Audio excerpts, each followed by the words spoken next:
para entender la oscuridad que descendió sobre Anchorage, Alaska, en febrero de 2012, primero debemos comprender la naturaleza misma del lugar. Anchorage no es simplemente una ciudad.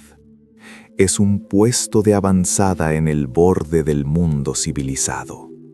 Una metrópolis de hormigón y cristal, aferrada precariamente a la costa de una naturaleza salvaje e indiferente. En invierno, el sol es un visitante reacio, apareciendo solo brevemente para teñir el cielo de un gris metálico, antes de hundirse nuevamente, dejando a la población sumida en una penumbra que parece durar una eternidad. El aire muerde la piel expuesta con una ferocidad que los forasteros apenas pueden concebir, y el suelo cruje bajo el peso de meses de nieve compactada. Es un lugar de belleza austera, pero también de aislamiento profundo, donde las distancias entre la seguridad del hogar y el peligro desconocido se miden no en kilómetros, sino en grados de temperatura y en minutos de luz solar. En la tarde del 1 de febrero, la ciudad respiraba su ritmo habitual de invierno. Los faros de los automóviles cortaban la neblina helada en la autopista Seward y el vapor se elevaba de las rejillas de ventilación de los edificios como el aliento de bestias gigantescas durmiendo bajo el hielo. En este paisaje, la cultura del café no es un lujo, sino una necesidad vital.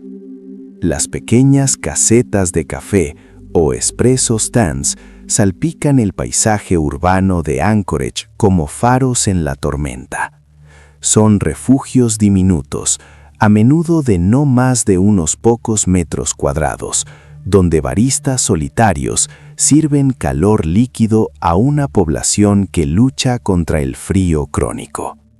Uno de estos puestos, el Common Grounds Espresso, situado en el estacionamiento de un gimnasio en la calle Tudor, era el dominio de Samantha Koenig.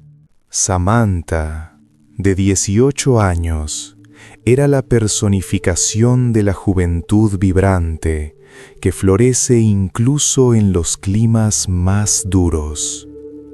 Con una sonrisa que sus amigos describían como contagiosa y una ética de trabajo que desmentía su edad, Samantha era una hija, una amiga, una presencia luminosa en la vida cotidiana de sus clientes habituales.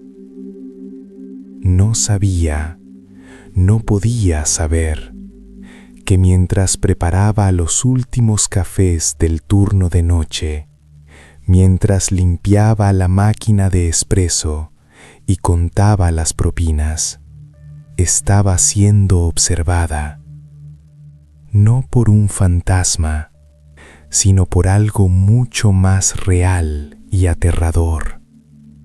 Un depredador que había cruzado vastas distancias geográficas y morales para llegar a ese preciso momento en el tiempo. Israel Keyes no era un criminal común. Para comprender a Keyes, debemos sumergirnos en una psicología fracturada y meticulosa. Una mente que había estudiado el asesinato con la dedicación de un académico y la frialdad de un cirujano. Nacido en una familia numerosa, criado en un aislamiento relativo y educado en casa, Keyes había aprendido a moverse por el mundo como un camaleón. A diferencia de los asesinos en serie de los libros de texto del FBI, que a menudo cazan cerca de casa o siguen un patrón de víctimas específico, Keyes era una anomalía, un error en la matriz del perfil criminal. Viajaba miles de kilómetros, enterraba kits de asesinato, cubos de Home Depot llenos de armas, bridas y productos químicos, años antes de cometer un crimen, y elegía a sus víctimas al azar, sin un tipo preferido, rompiendo todas las reglas que las fuerzas del orden utilizaban para atrapar a hombres como él. Esa noche, Keyes caminó hacia la ventanilla del Common Grounds. Llevaba una máscara de esquí, no por el frío, sino para ocultar su intención. Las cámaras de seguridad, ojos silenciosos y granulosos que capturarían los últimos momentos de libertad de Samantha, registraron la escena con una banalidad escalofriante. Vemos a una joven atendiendo la ventanilla. Vemos la figura oscura acercarse.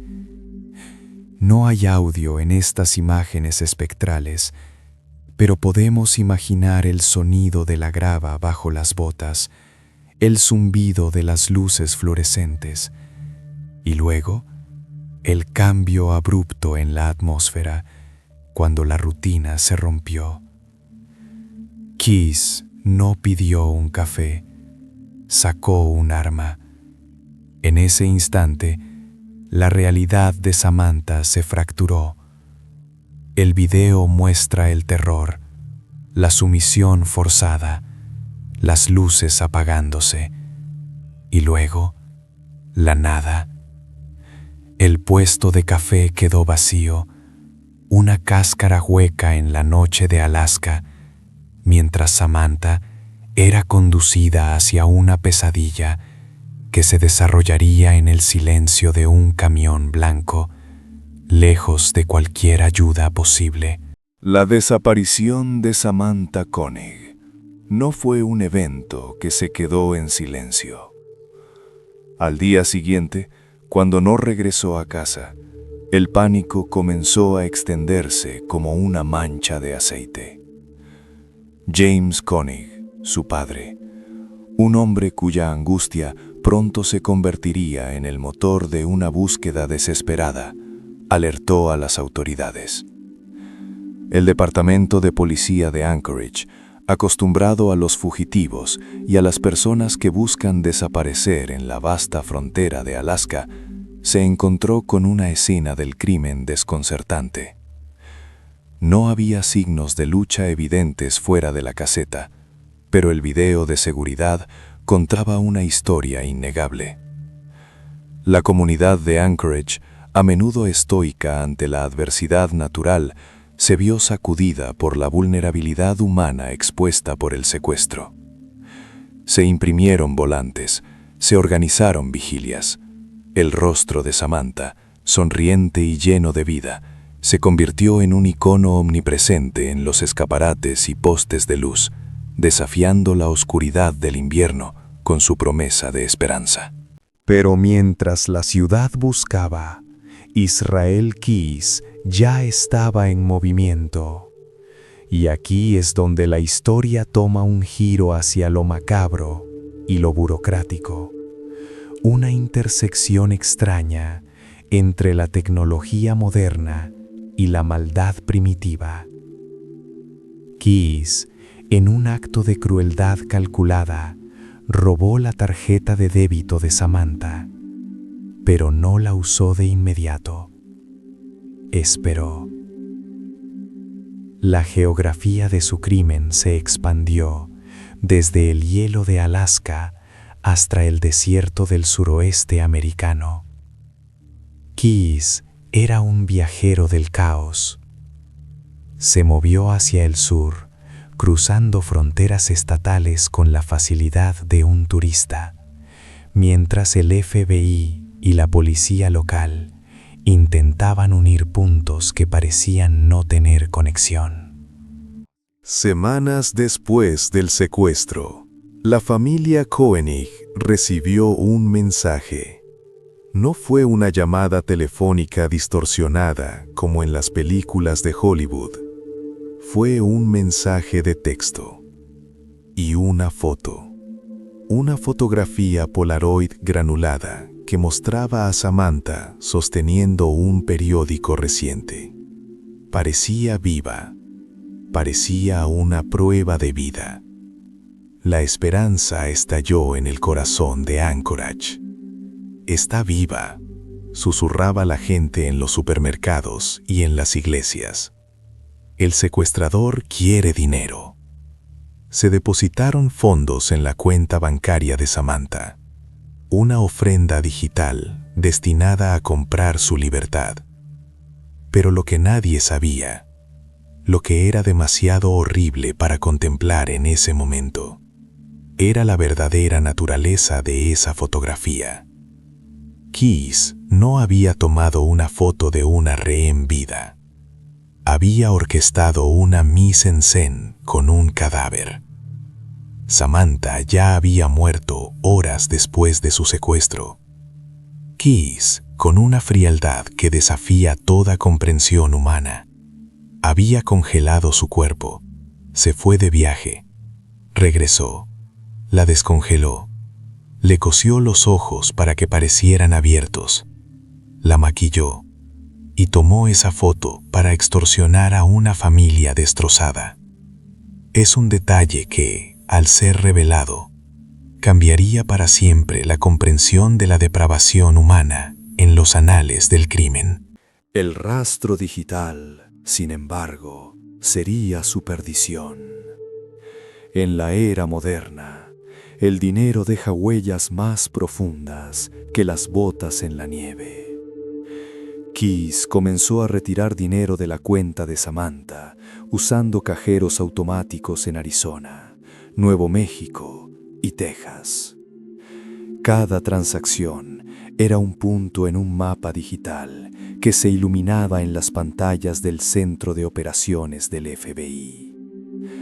Los agentes, analistas financieros que pasaban sus vidas rastreando fraudes y lavado de dinero, se encontraban ahora rastreando la vida de una joven a través de retiros de $500.